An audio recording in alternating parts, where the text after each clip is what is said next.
Presentamos Escaparate, un instante lleno de sorpresas para compartir junto a César Abueid.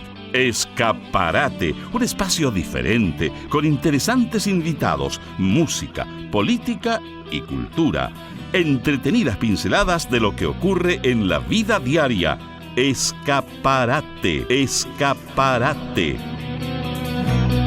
Bienvenidas, bienvenidos esta noche a Escaparate, domingo en la Radio Universidad de Chile. Hacemos el programa junto al querido Patricio Núñez en todo el tema técnico. Recuerden que estamos en nuestra plataforma Spotify, también en nuestro canal de YouTube y por supuesto en el 102.5 FM y en radio.uchile.cl. Con nuestros panelistas e invitados, una hora de radio que comienza con nuestro analista político Álvaro Ramis. Álvaro, ¿te parece que vayamos al tema de las niñas y los niños haitianos? ¿Qué te ha dejado toda esta situación? Bienvenido a Escaparate. Vamos a comentar la situación que tú me planteas respecto a los niños haitianos que supuestamente estaban en Chile en situación irregular. Primero habían, según el informe que había traslucido el gobierno, sido objeto de explotación incluso sexual, de tráfico de órganos. Habían convocado a los tres poderes del Estado para poder generar un caso. Y el caso finalmente decanta en nada, porque la Policía de Investigaciones de Chile ha ya identificado a 64 menores que, lejos de estar en situación irregular, su única condición era de no tener el domicilio registrado. El motivo de toda esta pulsión del gobierno del presidente Kast era acusar a la administración anterior, particularmente al señor Taller, que fue el director de Migraciones, como responsable de una supuesta mafia de tráfico de personas. Y eso es lo más dañino en este caso, porque instalan un infundio, una acción totalmente desproporcionada, un intento de denigración, para poder capitalizar electoralmente, sin ninguna motivación por el valor de las personas que estaban involucradas, criminalizando a la comunidad haitiana en su conjunto, planteando que esa misma comunidad era la cómplice del tráfico de personas. Y eso es lo que evidentemente denigra a un gobierno que es incapaz de poner a las personas en el centro. ¿Y cómo se demuestra, Álvaro Ramis, nuestro analista político, que hay una ocupación, más que preocupación, una ocupación de verdad por lo que es la inmigración? ¿Qué elementos demostrarían para ti que hay una real empatía con el tema? En primer lugar, no usarlo como bandera electoral. Yo creo que la peor motivación en política migratoria es usarlo de manera partidista para poder achacar responsabilidades ficticias, incriminatorias, como lo ha hecho la ultraderecha en el mundo y Kast como representante de esa ultraderecha en Chile. En segundo lugar, es valorar a las personas como un fin en sí mismo y jamás como un instrumento político como lo hace este tipo de sectores. Para eso es relevante proteger a los menores, a las mujeres, a las personas que tienen mayor vulnerabilidad y tratar de integrarlas sinceramente. Otro aspecto relevante es generar resguardos de política de Estado, es decir, acuerdos que permitan ir más allá de una pura administración gubernamental y que puedan trascender por años y por años, para que podamos tener continuidad en la política migratoria sin tener que recurrir a las descalificaciones sectarias. Otro elemento importante es la integración, es decir, las personas migrantes deben ser consideradas para poder integrarse adecuadamente a nuestro país, no ser objetos de sospecha y de infundios y de calumnias como las que están hoy día generando en este caso. Te llevo, Álvaro Ramis, al tema de la famosa ley Naín Retamal. Si tú a las auditoras auditores le das un poco de claridad respecto a qué significa esta ley Naín Retamal y los cambios que se le quieren hacer o cómo se quiere habilitar, etcétera. Bueno, pensemos que esto surge al calor del post-estallido social, tratando la derecha de instalar lo que hemos llamado un garantismo inverso. ¿Qué es el garantismo inverso? Es plantear que las garantías de defensa siempre se deben establecer en el Estado de Derecho a la parte más débil. Pero en este caso se establecen a la parte más fuerte, es decir, a los agentes del Estado que cumplen labores policiales represivas. ¿Por qué lo hacen así? Por una condición que la ley genera, que es la presunción de inocencia preeminente para los agentes del Estado, en este caso las policías, cuando cumplen labores de represión de movilizaciones y protestas. De esa manera se exculpó al ex carabinero señor Crespo, quien incurrió en las mutilaciones que dejaron ciego al actual diputado Gustavo Gatica.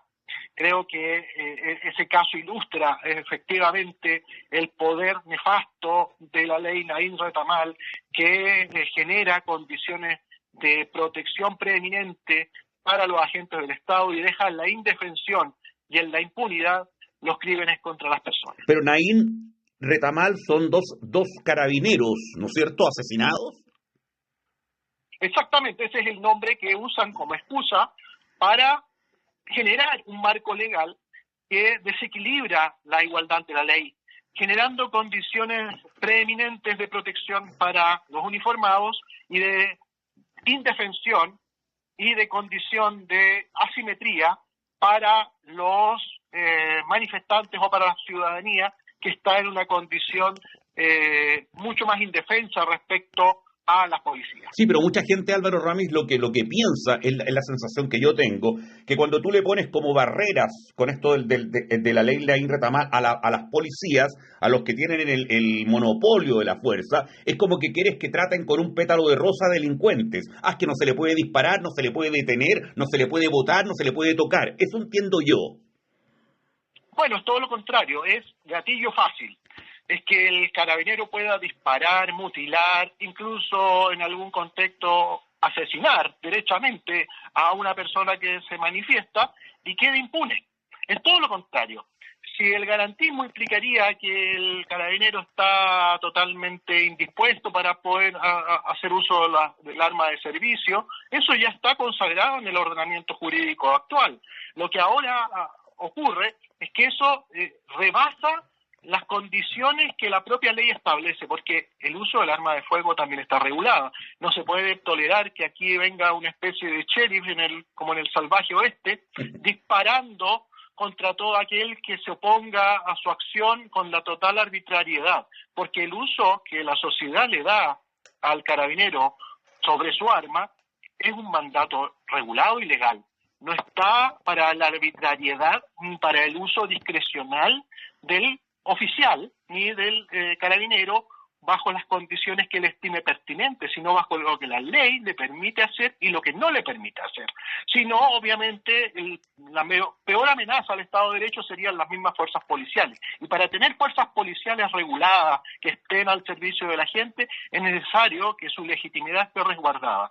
Y lo que hace la ley Retamal es deslegitimar a las fuerzas policiales porque las coloca en un marco de protección de privilegio. En la actual discusión que se está dando hoy día, y te llevo a otro tema del Registro Nacional de Vándalos, en ese Registro Nacional de Vándalos, ¿quién tendría que estar? ¿Una persona que atenta contra un carabinero, por ejemplo, o el carabinero que excede con esa persona sus funciones? ¿O ninguno de los dos? Es que el concepto mismo de Registro Nacional de Vándalos no debería existir como tal, debido a que ya todo lo que lo que se trata de instalar en ese registro ya está sancionado por la ley, ya sea como delito o como falta. Lo que hay, además, es homologarlo, porque no es lo mismo que ofender a un carabinero que asesinarlo.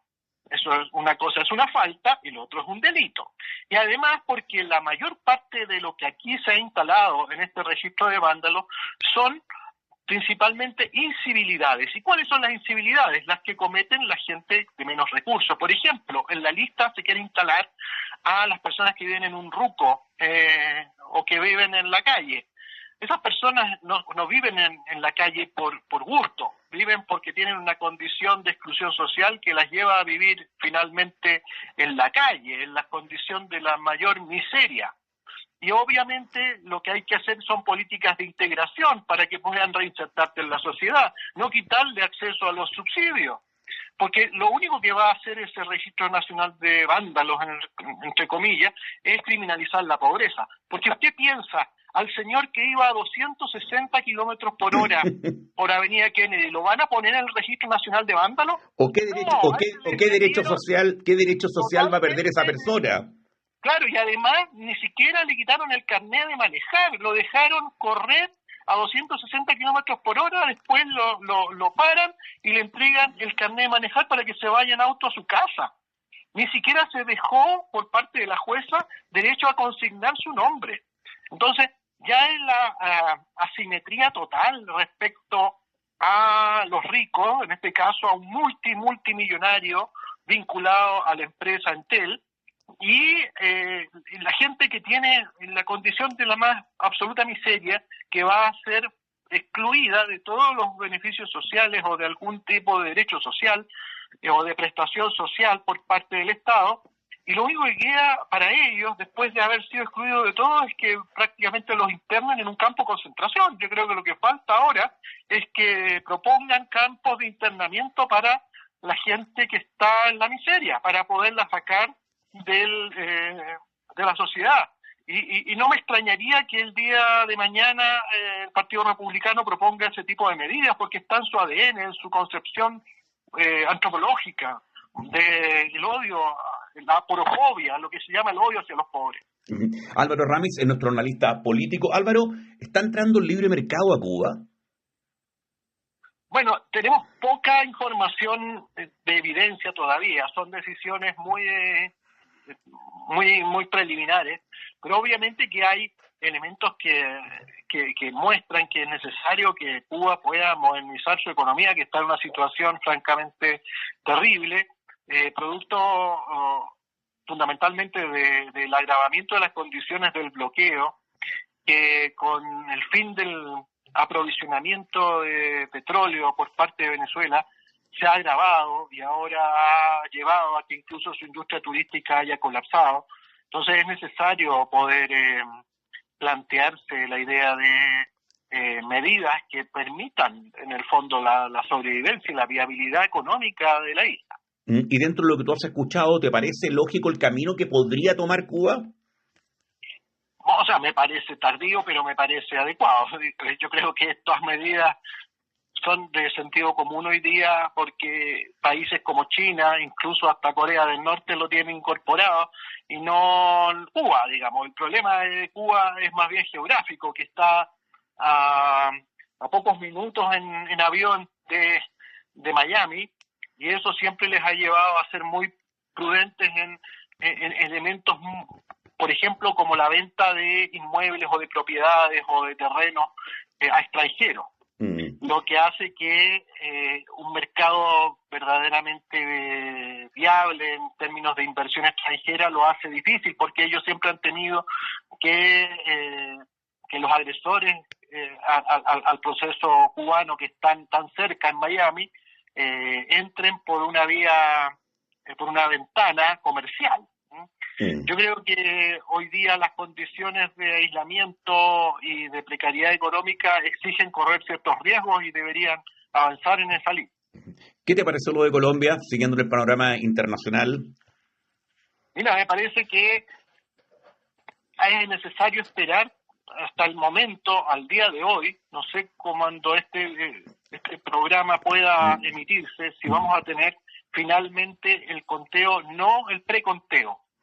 ¿Qué diferencia hay? El preconteo es una empresa que hace un preconteo de acta, pero no es el conteo oficial del servicio de escrutinio de las elecciones colombianas. Yo esperaría a ese escrutinio para poder reconocer o no el triunfo del candidato de la ultraderecha Espriella. Creo que Cepeda ha hecho bien en esperar, porque recordemos un solo hecho. En las elecciones de 2022, donde ganó Gustavo Petro, la diferencia a su favor entre el preconteo y el conteo fue de 500.000 votos.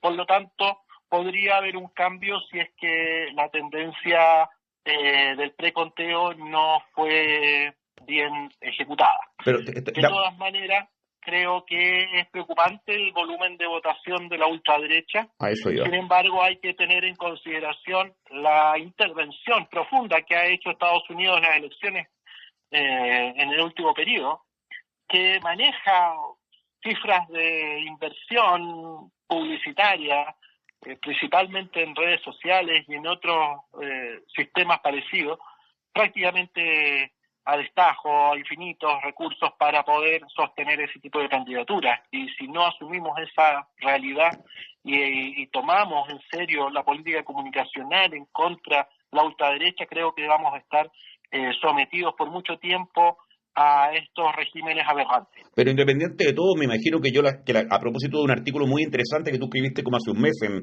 la edición chilena de Le Monde Diplomatique, o sea, América Latina ha girado, tú dijiste dónde está Chile, la geopolítica hoy en América Latina, pero yo voy a lo que pasa hoy día, no parece que no hay respuesta en la izquierda, porque la gente no ve posibilidades en la izquierda, porque si toda América Latina se está volcando a la derecha y a la ultraderecha, es por algo, ¿o no? Bueno, hay elementos que tienen que ser ponderados. Por otro lado, la votación de un candidato como Cepeda, que logró prácticamente empatar en este marco tan inclinado de condiciones ante la ultraderecha, no es menor. Yo vendría también el vaso lleno en términos de la fuerza de esa candidatura, que remaba contra todo un andanal de agresiones muy sofisticado. Lo mismo ocurrió en Perú con el candidato Sánchez, que prácticamente empató la elección con la candidata Fujimori, que maneja condiciones mediáticas y publicitarias y de control de los medios de una ferocidad gigantesca. Entonces, yo veo también que hay posibilidades, si es que se logra mantener el marco de unidad que ahí se ha logrado, y además ir evidenciando ante la población los efectos nefastos de políticas de ultraderecha que finalmente empobrecen a las amplias mayorías y decantan en contra de los intereses incluso nacionales de todo el país. Y volviendo por último, Álvaro Ramis, al artículo que escribiste en Le Monde Diplomatique, en 2 palabras, Chile, ¿dónde está hoy en el mapa geopolítico de América Latina? Mira, Chile está en una situación que hasta hace unos años era privilegiada, pero que está decayendo. Evidentemente, el único país que, por decirlo así, está asumiendo una estrategia de desarrollo nacional consistente, de industrialización, de generar condiciones para ser potencia global, es Brasil. En segundo lugar, México. Pero si uno ve, los otros países han descendido en todos los indicadores globales. Chile podría situarse como una potencia mediana, una potencia regional, un país que sin tener un volumen de población significativo, somos un país pequeño, sobre todo, más que en territorio, en población, somos muy pocos, pero tenemos unas condiciones, recursos naturales, litio, cobre, una capacidad portuaria, desarrollo con conectividad global y una legitimidad institucional construida en décadas que lo podrían situar en el escenario internacional como un país líder de la región latinoamericana, capaz de articularse con Brasil y México para potenciar su desarrollo. Y sin embargo está vinculándose a los países que más decaen. En particular uno puede ver a Argentina, un país que tiene una riqueza gigantesca y sin embargo está abandonado a su suerte en una destrucción de sus niveles de productividad industrial, de desarrollo económico, de desmontaje del Estado, que lo está llevando a condiciones paupérrimas, todo condicionado por un gobierno tan irracional como el de Milei. Creo que ese camino, el que es el que está tomando el señor Kast, nos lleva justamente a esa decadencia. Un tremendo abrazo a nuestro analista político Álvaro Ramis. Que estés bien, Álvaro. Muchas gracias a ti. Escaparate. Pensamiento crítico.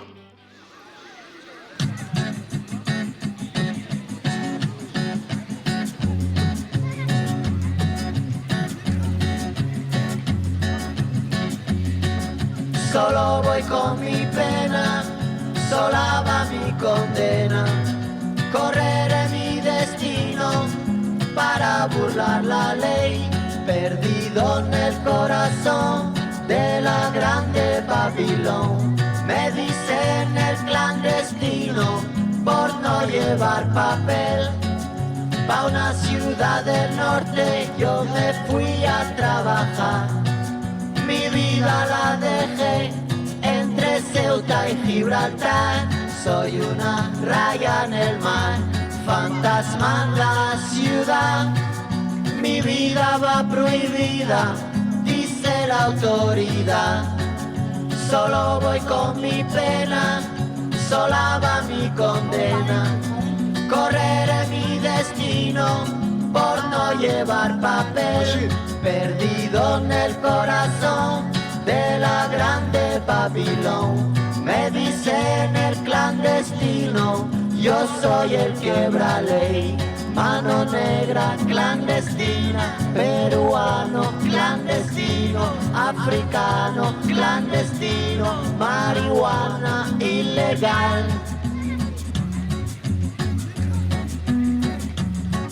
Solo voy con mi pena, sola va mi condena. Correré mi destino para burlar la ley, perdido en el corazón de la grande Babilón. Me dicen el clandestino por no llevar papel. Argelino clandestino, nigeriano clandestino, boliviano clandestino, mano negra ilegal. شوف الله يخليك الا ما تسالي الا ما تدوز الصبح شوف داك السماء من الشمال ديال الكرفان ولا شي ناس يمشيو لموريتانيا ويجي معاهم باش الكايزين راه غادي يعطيو واحد هذا واحد. Joblar comenta cine en Escaparate. ¿Qué tal amigos? ¿Qué tal amigas?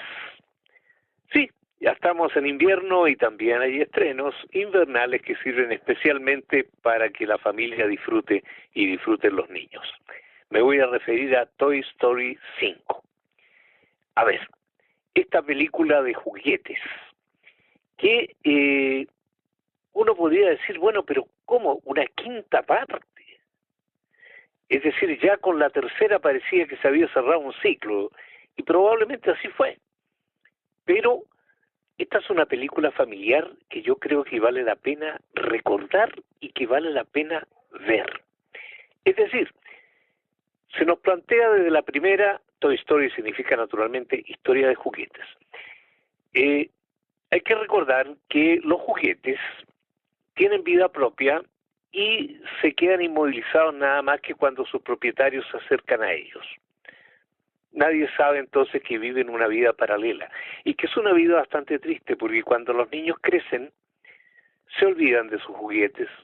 Muchas veces los regalan, los botan y los juguetes sufren porque han pasado bonitos momentos con los niños que después han crecido y que los han dejado. Es un poco también como la historia cuando los hijos se van de la casa y se alejan de los padres.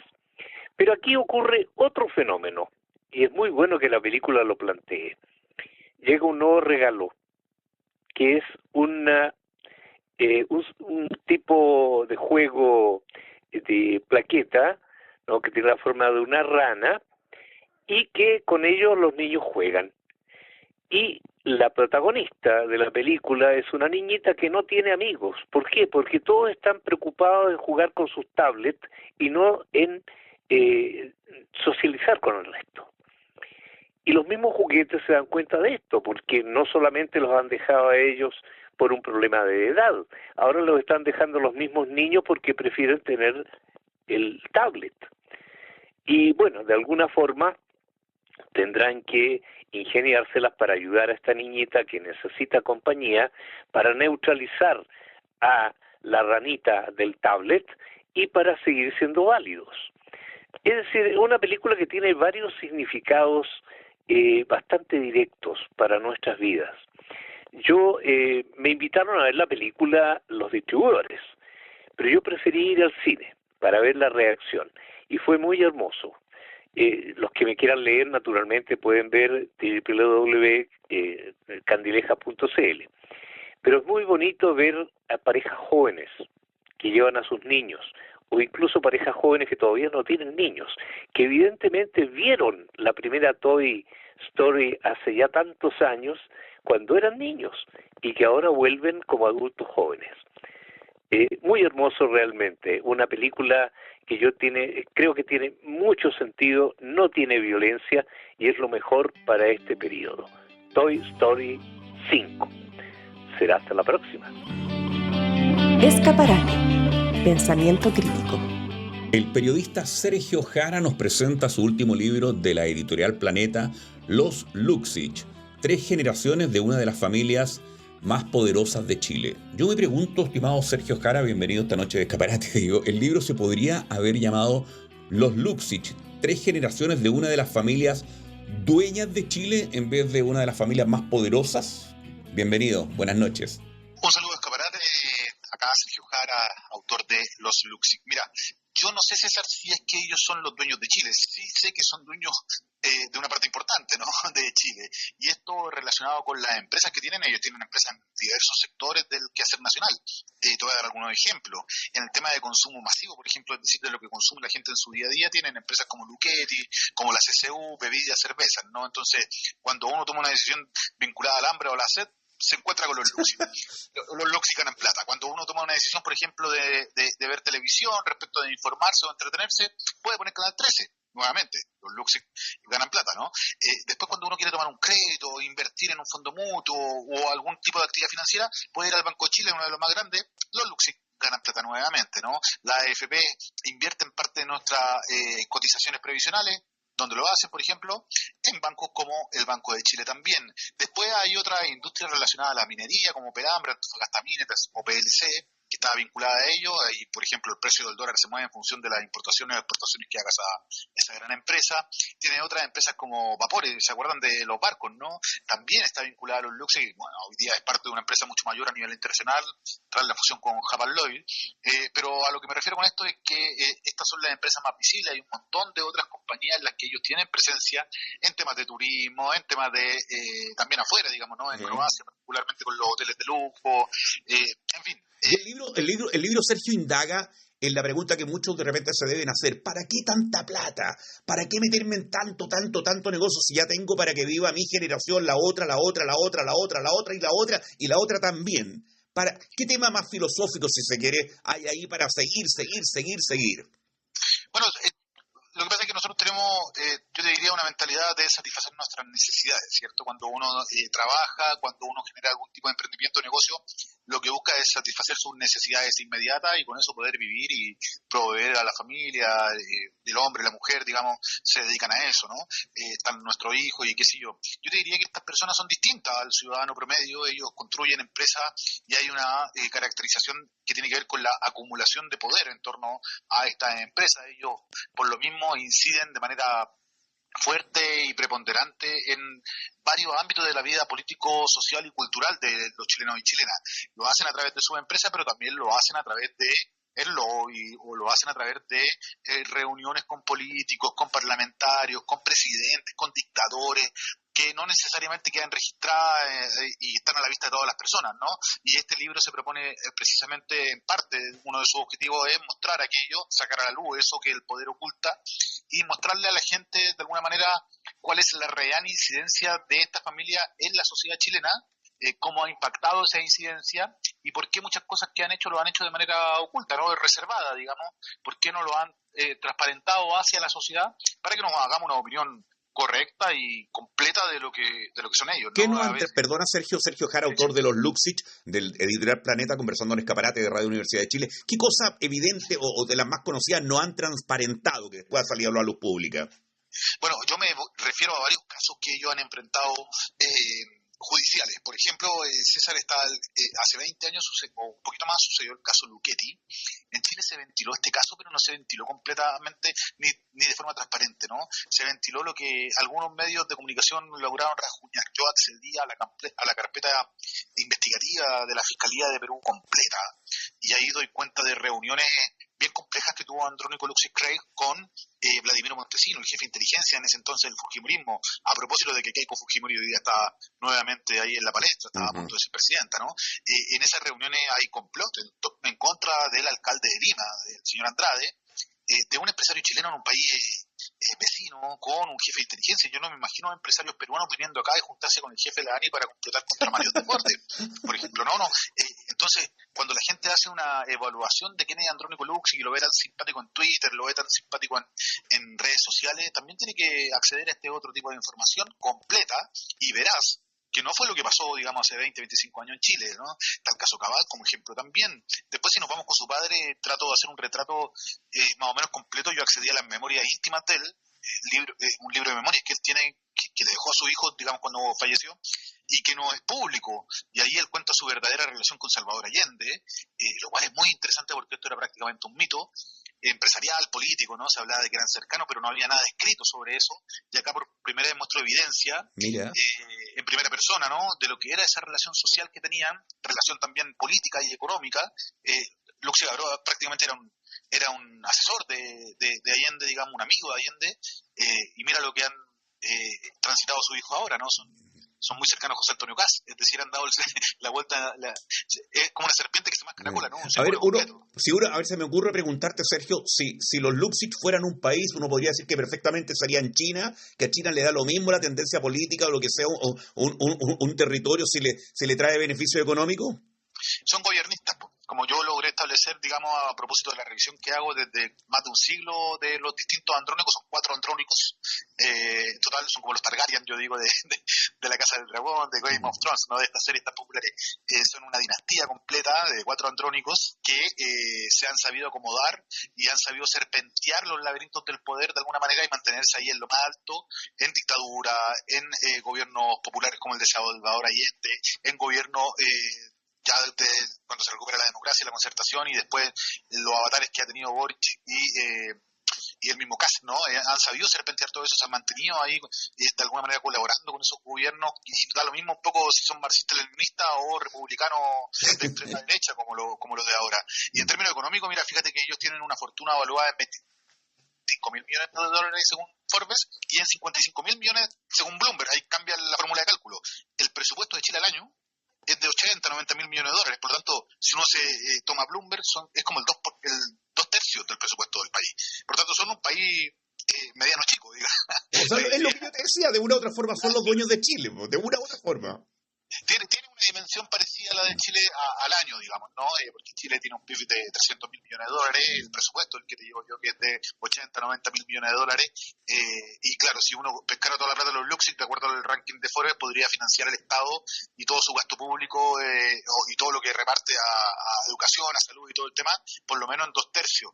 De un año, eso hay que tenerlo bien claro. Sergio, querido Sergio Jara, destacado periodista nacional, conversa con nosotros a propósito de su último libro de la editorial Planeta, que se llama Los Luksic, 3 generaciones de una de las familias más poderosas de Chile. ¿Para qué le interesa a los Luksic, un tema que te compete directamente, porque trabajas en medio, tener un medio de comunicación como Canal 13, su radio y todo lo que eso implica? ¿Cuál es la búsqueda? Porque es simplemente ganar injerencia en los temas, porque no creo que sea para ganar plata. De hecho, Canal 13 no ha ganado plata. No ha ganado plata en mucho tiempo, ¿no? No, esto tiene que ver con una cuestión de seguro de vida. Y esto lo entendieron tempranamente ellos en los años 90, cuando sucede, ¿no?, el episodio del libro Impunidad Diplomática, cuando Francisco Martorell lo publica, se lo censuran y condenan incluso a Francisco Martorell a propósito de unas querellas que ellos y otras personas le ponen al periodista. Y ahí, cuando pasa esto, digamos, este escándalo, reclutan inmediatamente a Enrique Correa, que venía saliendo de ministro. Ahí Correa forma Imaginación, pone el primer pie, ¿no?, en Imaginación, que después se convierte en una empresa de lobby y comunicaciones. Lo reclutan, es su primer asesor formal, porque antes habían trabajado con Willy Artur ya, dictadura, digo. Crean la revista Capital, a la gente se lo olvida, pero en el 96 ellos lanzan la revista Capital, una revista de negocio, de cuché, de farándula empresarial, digo yo. Luego se compran la mitad de Canal 13 y después totalizan el 100%, y eso ya se establece como un seguro de vida, ¿no? Y esto lo hace Andrónico Luksic. ¿Cómo es esto un seguro de vida? Acláranos a qué quieres llegar con esta palabra, un seguro de vida.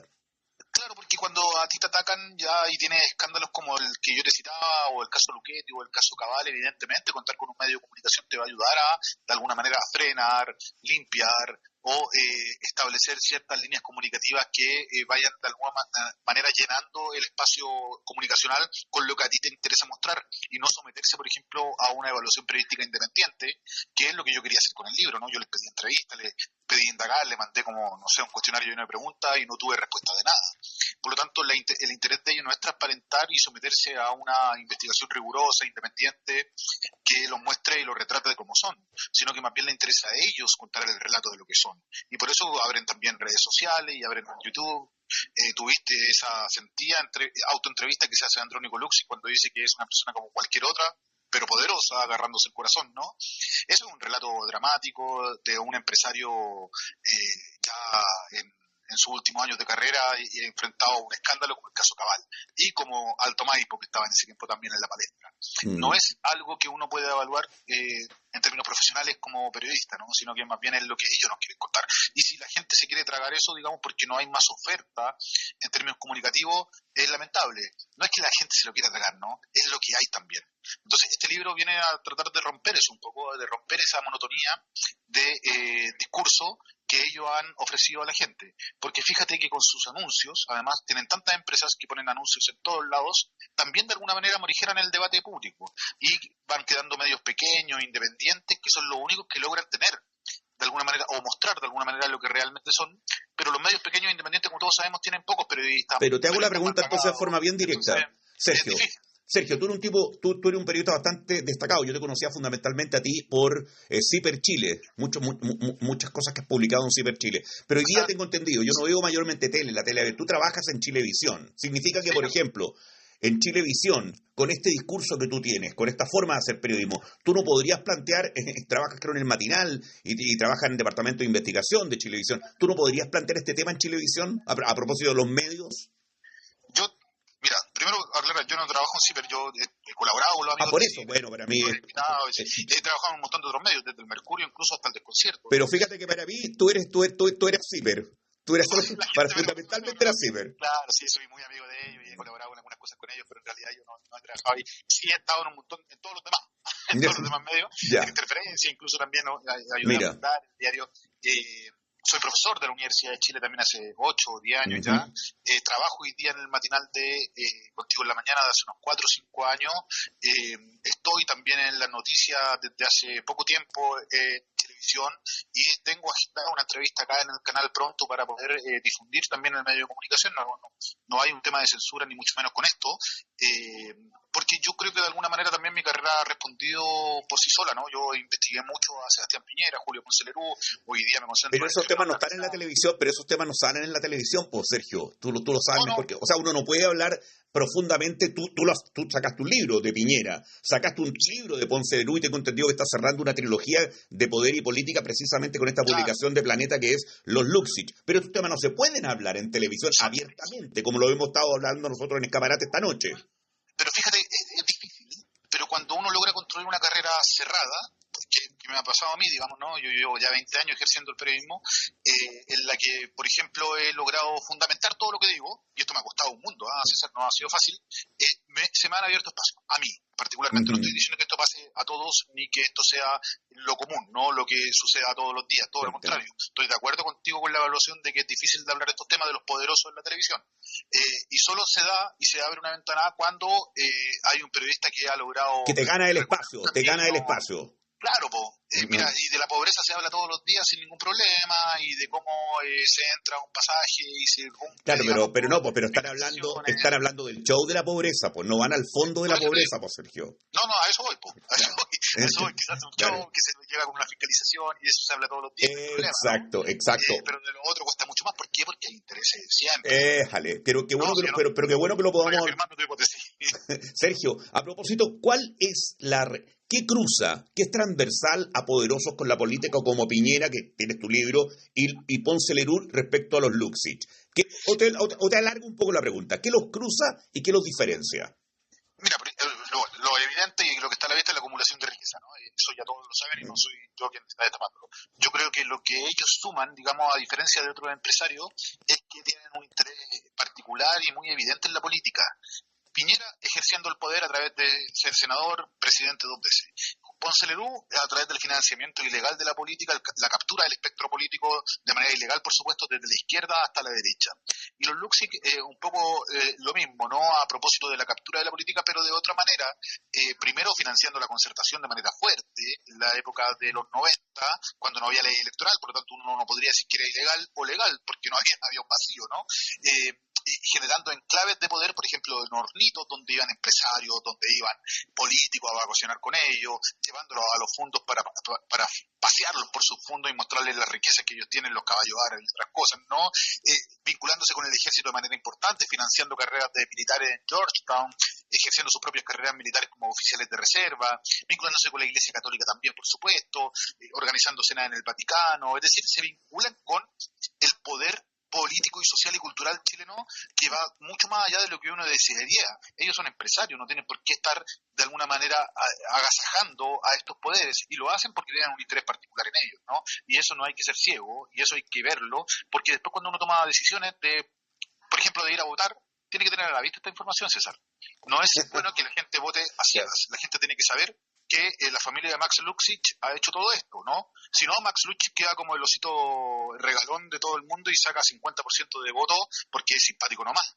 Pero resulta que su familia tiene un montón de historia para atrás que uno debiese conocer para tomar una buena decisión e informada. ¿Y por qué él tendría que cargar con la historia de su familia o ha estado involucrado el actual alcalde de Huechuraba en algo de estas cosas no tan claritas de negocio? No, claro, uno no le podría culpar a él o responsabilizar a él de las decisiones que tomó su padre en torno al caso Cabal, de las decisiones que tomó su padre en torno al caso Luchetti y ese tipo de cuestiones. Lo que sí uno tiene que saber es que él se ha beneficiado de alguna manera de la herencia de todo lo que significa ser parte del grupo Luksic, y eso es una mochila que él tiene que cargar, así como la gente tiene que cargar sus propias mochilas también.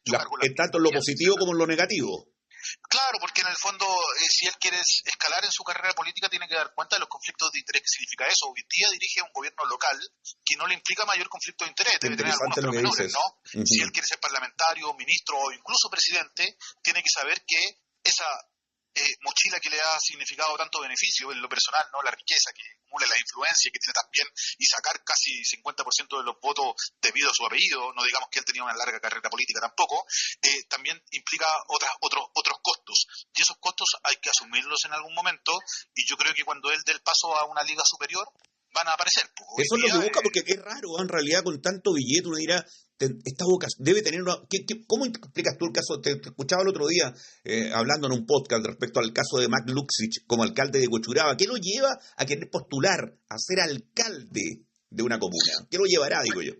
Sí, yo cuando indagué de esto siempre me refirieron que él tenía una real vocación pública, y puede que sea así, si uno no es nadie para cuestionar tampoco las intenciones personales que tenga cualquier individuo, digamos, para ejercer un cargo público. ¿Quién soy yo, no? Para decir, no, esto es mentira.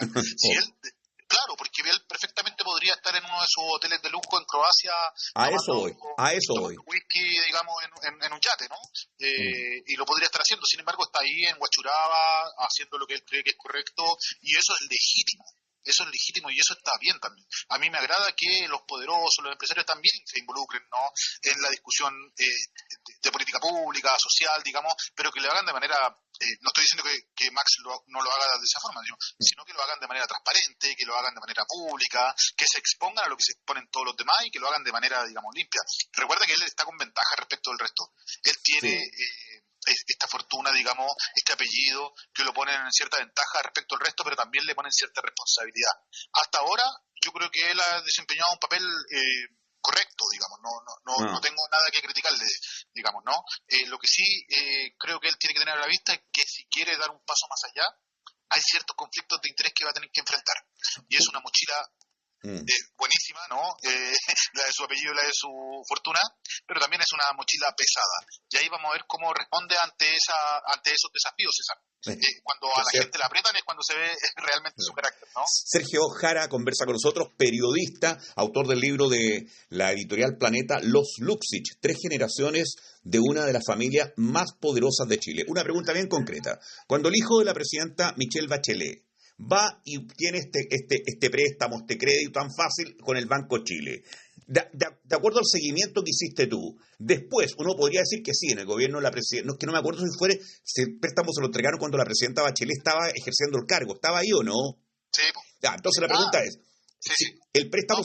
Tenés razón, puede ser que está... Puta, estaba... No. Uy, mira, me pillaste por la... Yo también me pierdo, pero después de ese préstamo, uno podría decir, en el gobierno de la presidenta, si quiera así, ¿obtuvo algún beneficio? No, se estaba ejerciendo, ahora que me acuerdo, estaba ejerciendo. Entonces la pregunta es esa, entonces con mayor razón. Después de ese préstamo, la familia Luksic, ¿obtuvo algún beneficio o alguna ayuda gubernamental, por llamarlo así? No que sepamos, no tiene que ver con eso tampoco, ¿no?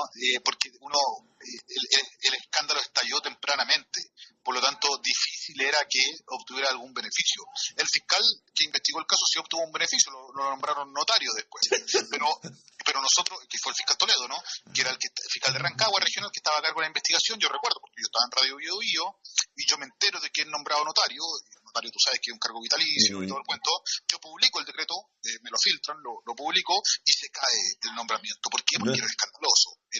Lo dejaste sin un sueldo millonario, pues, Sergio. Bueno, pero ahora trabajo en la Universidad de San Sebastián, tranquilo, pues tú sabes que la Universidad de San Sebastián paga muy bien, si no pregúntale a la ex ministra de Educación, ¿no? A la ministra de Educación de Sebastián Piñera, que ganaba 17 millones. Es una universidad que le paga muy bien a sus profesores. Entonces, sin pan no quedó, digamos, ¿no? A lo mejor te faltó el pedazo.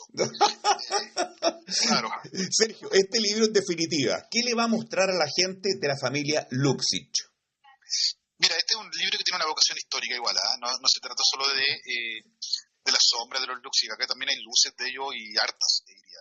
Es una biografía familiar que considera no solamente a este Andrónico que te decía yo, que es el más reconocido, incluso yo no indago tanto en Max, me quedó hasta Andrónico Luksic Craig, que es el de Barbira, el del Banco de Chile, el caso Cabal Luchetti, pero hablo mucho de su papá, la relación con Allende, con Pinochet, cómo construyó la fortuna, porque él es el real patriarca cerebro de todo el grupo. Hablo de la mamá de él, del abuelo de él, del bisabuelo de él, ¿no? Y me voy hasta el héroe de guerra boliviano, Eduardo Aroa Hidalgo, que es como el Artur Prat de los bolivianos, que es quien realmente funda esta familia boliviano. Él tiene un hijo que se llama Andrónico, que es el primer Andrónico, boliviano también, pero él se queda a vivir ya en una calama, en una Antofagasta chilena. Y de él nace Elena, que es la mamá de Andrónico Luksic Avaroa. Yo cuento la historia de todos ellos, me voy a los libros de Benjamín Cuña Maquena, a los relatos de Félix Navarra, narradores antiguos.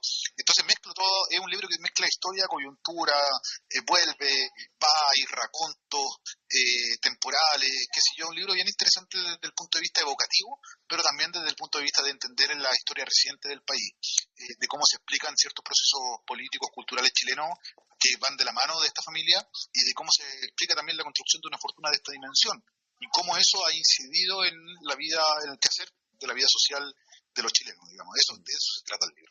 Entonces, ahí está, de Editorial Planeta, Los Luksic, 3 generaciones de una de las familias más poderosas de Chile, de quien ha conversado esta noche de Escaparate con nosotros, tenido la gentileza. Además, resultó muy fácil, llamé a Sergio, inmediatamente nos pusimos de acuerdo, nada de trámite, llámame después, que ahí veo, que envíame un mail, que recuerdo, eso te lo agradezco profundamente, y tú lo sabes como trabajando en los medios de comunicación. Así que un gran abrazo para ti, Sergio Jara, y gracias por tu amabilidad. Gracias a ti, César, y un saludo a todos los que están escuchando esta entrevista.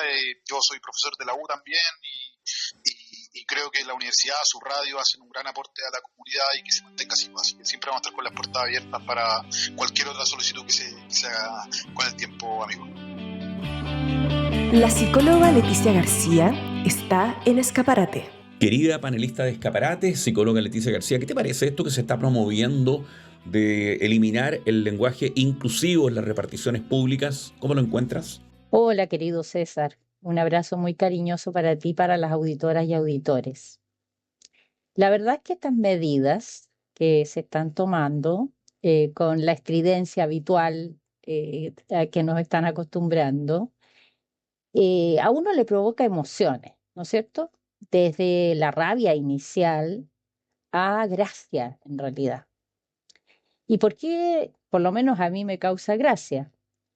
Porque son manifestaciones de un intento de frenar una intención transformadora que las mujeres y las diversidades han empujado por largo tiempo y que cumplieron un rol fundamental no solo de visibilización, sino de toma de conciencia de una realidad que tiene que ver con la discriminación en el uso del lenguaje, en las actitudes, en los emplazamientos y en las comprensiones respecto de las diferencias que tenemos entre nosotros.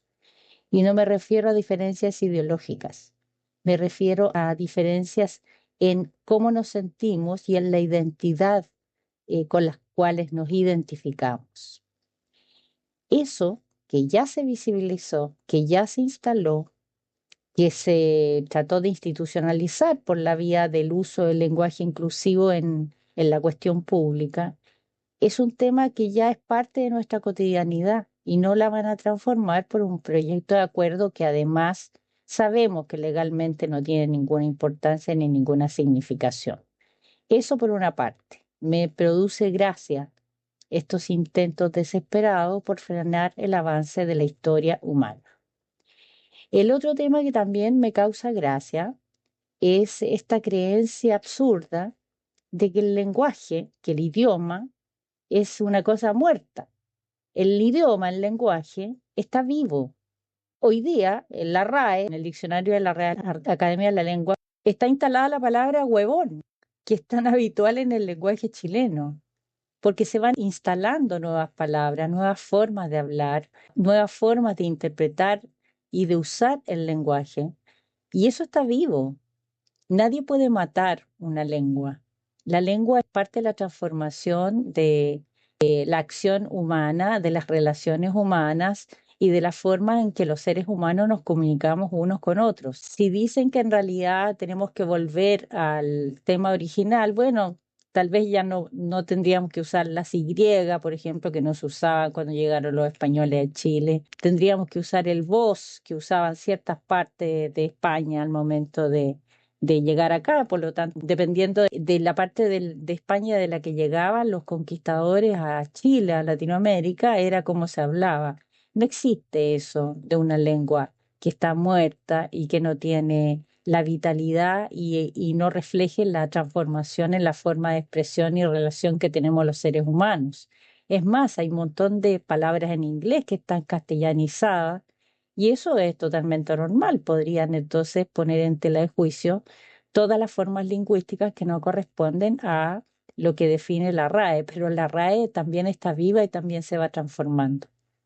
Así que es gracioso cómo esta mentalidad conservadora solamente recuerda una parte de la historia, no recuerda toda la historia, y trata de, por la vía de las formalidades, de frenar los procesos de transformación que el ser humano va desarrollando, no solamente en la política y en los derechos, sino que en el mundo. Entonces ya tenemos dos elementos graciosos.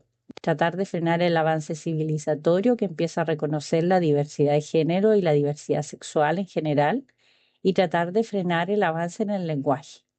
Bueno, todo intento por imponer un freno al avance de la sociedad humana son estertores del mundo que muere. Y de alguna manera, por la vía de su instalación en el poder formal, intentan imponer sus propias reglas, que en realidad no es sino la manifestación de su ideología. Y es interesante este tema porque no nos olvidemos que después de la caída de la Unión Soviética, algún autor por allí señaló el fin de la historia. Es decir, que ya no había nada más que conversar ni discutir, que el modelo que se estaba imponiendo en ese momento era el único y que no había alternativa. Pues sí la hay, siempre la hay. Y este mundo multipolar que se está profundizando y que va reconociendo las diversidades culturales, sociales, políticas, de mirada, religiosa inclusive, empiezan a plasmarse en la realidad cotidiana. Y cada vez que se hace un intento por frenar el avance de la civilización humana, de la nación humana universal que se va a construir gracias a la convergencia de la diversidad de todas estas herencias culturales, ideológicas, religiosas, de conexión con la tierra, con lo básico, con lo esencial, es parte de la riqueza de una humanidad futura que nos haga salir de este momento de oscurantismo. Así que mejor reírse de estas cosas más que enrabiarse, porque la gente va a seguir haciendo lo que le nazca, y aquello que le nace tiene que ver con este reconocimiento de esta diversidad, porque nos toca a cada uno de nosotros. Y una anécdota muy chiquitita, cuando yo estudiaba en la universidad, nos enseñaron de que en la época de la recesión en Chile, en los 80, muchísimos hombres, que eran los principales fuentes de trabajadores, se quedaron cesantes y se fueron a la casa. Muchos de ellos se deprimieron, cayeron en el alcoholismo, y las mujeres empezaron a salir de su casa a tratar de generar ingresos de las más diversas maneras. Y se suponía desde la estructura social del momento de que eso iba a terminar cuando la situación económica se arreglara en Chile, que las mujeres iban a volver a ser dueñas de casa. Pues está claro que eso no sucedió. Cuando los cambios se impulsan y se desarrollan, se plasman en una identidad cultural nueva y en una nueva comprensión de la realidad, y eso no hay quien lo detenga. Así es que ánimo, amigas y amigos. Les mando un gran abrazo, y si alguien quiere escribirme, mi correo es leticiagarciaf@gmail.com. Les repito, leticiagarciaf@gmail.com. Un gran abrazo a todas y a todos. Hola, soy Sergio Zúñiga y les presento las palabridades, poesías y cuentos, aquí en Escaparate. Veremos qué pasa, desnudando muros tantas veces citados, versos rabiosos que la existencia nos regala, esa existencia que no sabe por qué existe. Sensibles barricadas, lloran ojos desnudados de represión, con la convicción eterna de la consciente mirada, del consciente sentir. Viviendo seguimos, sensibles de ver lo que nos toca ver indiferencia, ver mutilación, como en un solo objeto, como una sola lágrima, esta que llora la mitad del mundo, mientras la otra mitad sigue feliz con la excusa de la geográfica distancia. Hola, ¿cómo están? Un saludo a las amigas y amigos de Escaparate de parte de Fundación Sol. Con el aumento aprobado, que pronto será ley, el salario mínimo llegará a poco más de 553.000 pesos. Así, el valor de una hora de trabajo en Chile será de 2.501 pesos líquidos, equivalente a un kilo de pan corriente en la región metropolitana. Un salario mínimo de 553.000 pesos apenas alcanza para el pago de leyes sociales, por poco más de 103.000 pesos, la compra de una canasta básica para 3 personas, por casi 270.000 pesos, ir y volver al trabajo y 2 viajes en transporte público el fin de semana, por poco más de 97.000 pesos, quedando solo un poco más de 82.000 pesos para todo el resto de los gastos del hogar. El salario mínimo solo permite cubrir el 56% de la línea de la pobreza para un hogar de 3 personas que paga arriendo o dividendos, donde solo una persona trabaja. Chile tiene una deuda de arrastre con esta política. En pleno siglo XXI, el salario mínimo no cumple con el espíritu que dio origen a la ley en los años de la cuestión social, poder sustentar los gastos básicos de la trabajadora o trabajador y su grupo familiar. El análisis de cifras y estadísticas que realizamos en Fundación Sol es gracias a la red de donantes que mes a mes nos hace un aporte. Si deseas ser parte de esta red, ingresa al banner de nuestra página web fundacionsol.cl que dice donar. Ahí podrás ingresar un aporte único o un aporte mensual. Hicimos Escaparate en Radio Universidad de Chile. Una vez más les recuerdo que estamos en la plataforma Spotify y también en nuestro canal de YouTube. El próximo domingo, junto a Patricio Núñez, en el tema técnico, regresamos a la Radio Universidad de Chile. Esperamos haber aportado con pensamiento crítico. Y así hemos presentado Escaparate, simple y directo. Escaparate. El próximo domingo a las 21 horas en Radio Universidad de Chile, César Abueit regresa con Escaparate, Escaparate.